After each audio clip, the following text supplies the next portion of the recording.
Hey guys, Drifter here. Welcome to Modern Warfare 3 In Depth. In today's episode, we're going over the PP90M1, or the PP90, or as Wicked Shrapnel would say, my long PP. I'm sorry that it took so long for me to get this episode out. I was originally intending to do all the submachine gun episodes only on the Machinima Respawn channel, but life got, let's say, complicated. They weren't too interested because there's like 95 different gun review shows on that channel, and Noob vs. Pro is doing well, and they want Noob vs. Pro, and they don't want In Depth, and yada yada yada. I kept putting it off, and well, to hell with it. I'll just do all the submachine gun reviews here on my channel because every single day that rolls, I get no less than 10 messages in my inbox of angry fans saying, "Where's the PP90 episode? Where is it at? This is my favorite gun. You will deliver this episode of In Depth onto me, or I will rage and flame at all of your videos and demand it even more." Well, you can calm down now. Let's do this PP90 review.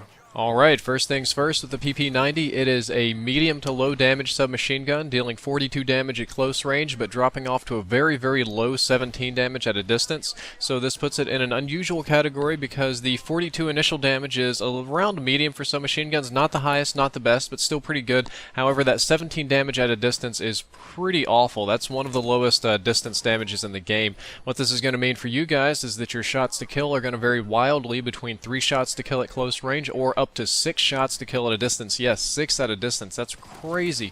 It's going to take between 2 and 5 headshots to kill. Yes, I said that right. 2 to 5 headshots to kill. For that reason, I often tell players not to go for headshots on this weapon because they may not be worth it, especially at a distance. What the PP90 may lack in damage over range, it more than makes up for with rate of fire. The PP90 is the second fastest firing submachine gun, shooting at a colossal 1,000 RPM, which is very high. If you put rapid fire on it, that's going to go up to about 1,250 RPM approximately. You got a little bit of wiggle room there because rapid fire tends to do different things on different guns ever so slightly. Now, when it comes to time to kill, the PP90 is in an unusual place because it has an extremely fast time to kill in close quarters combat.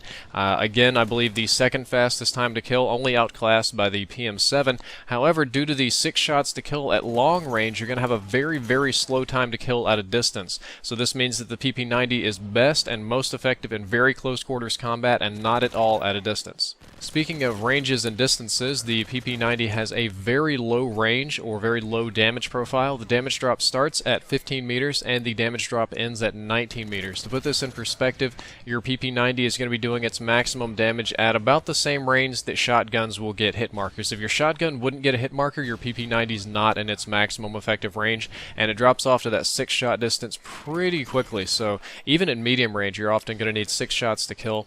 Now, let's talk about this weapon's accuracy. I classify this as a high accuracy but low precision weapon. If you look at an accuracy plot, like if you just point this gun at a target, pull the trigger and spray, all the bullets are clustered around a center and they're pretty accurate. You know, you'd be getting about half your bullseyes, half hit markers, but the precision is pretty low. It doesn't do any one particular type of recoil very predictably. It kicks up, it kicks down, it kicks left, to the right. It's really kind of odd, so when using this, just put your gun on target, spray, and don't worry about trying to correct it.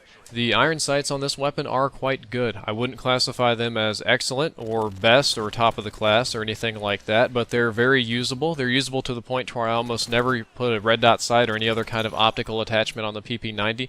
They are occasionally problematic if you're shooting at your targets from very far away. Sometimes these sights will drift up a little bit much and you can't see what you're aiming at. However, you're not really supposed to be using the PP90 at that range anyway, so it's not normally a problem.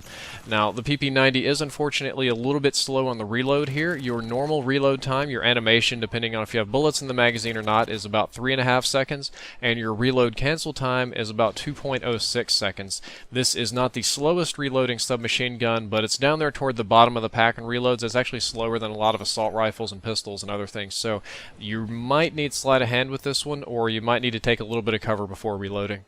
The PP90 has some of the same 3 big stats in common with all the other submachine guns. Your run speed is 100%, and your aim down sight time is quite fast at 200 milliseconds or 0.2 seconds, and your aim down sight zoom is 1.2x. This is the same as all the rest of the submachine guns, nothing special here.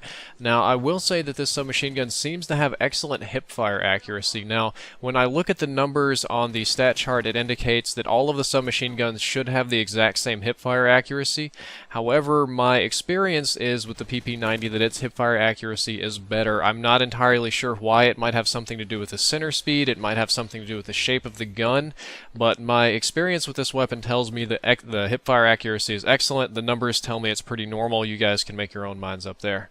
So at the end of the day, the PP90 is one of the best close-range weapons in Modern Warfare 3, and it's one of the best rushing weapons in Modern Warfare 3 because of the close-range combat edge that you're going to get. It's only beaten slightly by the PM7, but the PM7 has pretty crappy recoil. This one is like a little bit slower, way easier to control, so this is the one that you can see most players using.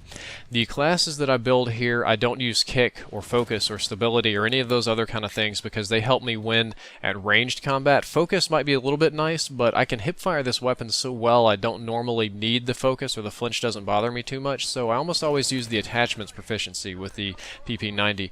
Now, the attachment that I'm going to recommend that you always use is extended mags. I mean, this is a sprayer's weapon of choice. At medium range, it's going to take a lot of shots to kill, so whatever you use on your attachments, always go with extended mags. And then after that, it kind of depends on what I want to do. If I want to be a stealth class, if I want to have assassin and blind eye and dead silence, it'd be a sneaky little biatch and go for Moabs and stuff like that. I'll put a silencer on here. It's not really going to hurt my range too much because it's miserable to begin with, so it's just a close range little sneaky class. If I'm going to play really hardcore, if I'm going to rush, if I need to kill people fast, if I'm going to play that cowboy gunfight, quick draw, face-to-face, he shoots first, I shoot second, who's going to win because all of our skill and that kind of thing, you're going to want to go with rapid fire because rapid fire is going to help you win a lot of gunfights, it's going to help you kill a lot of people very quickly, and because you're only supposed to be using this weapon in close range to begin with, the recoil really shouldn't be a problem, especially if you start aiming at about the knees or the penis or whatever, it'll kick up to around the head. Really not a big deal. It won't matter hardly any if you're going hip fire, which is pretty awesome as well. So that's how I use this weapon, but there's honestly no bad attachments for it because the weapon's pretty durable. I just think that these are the optimal attachments. Well guys, that's all for this episode. I hope that you learned something useful, and I hope the next time that I see you online that you're all using your long PP90s to kill people, because it's a pretty fun gun that is a little bit overlooked. It's not as overlooked as some weapons, but people tend to poo-poo on it in favor of the MP7 when it's so much better than the MP7 at close range. In the next episode, I'll be going over the P90. However, if you guys want some more in-depthy sort of stuff today, Method Gaming just uploaded my other series called Top of the Class, which goes up on that channel, and in today's episode, if I'm not mistaken, I went over the MP9 machine pistol, and I gotta tell you, I got some absolutely rapage gameplay in there, just utterly trashing people with that MP9, so if you click anywhere in the screen, it will open that episode in another window, not close this or whatever. All of my links are going to be opening in new windows from here on in, because people don't really like that link through stuff, and I guess that's about it for today. Drifter out.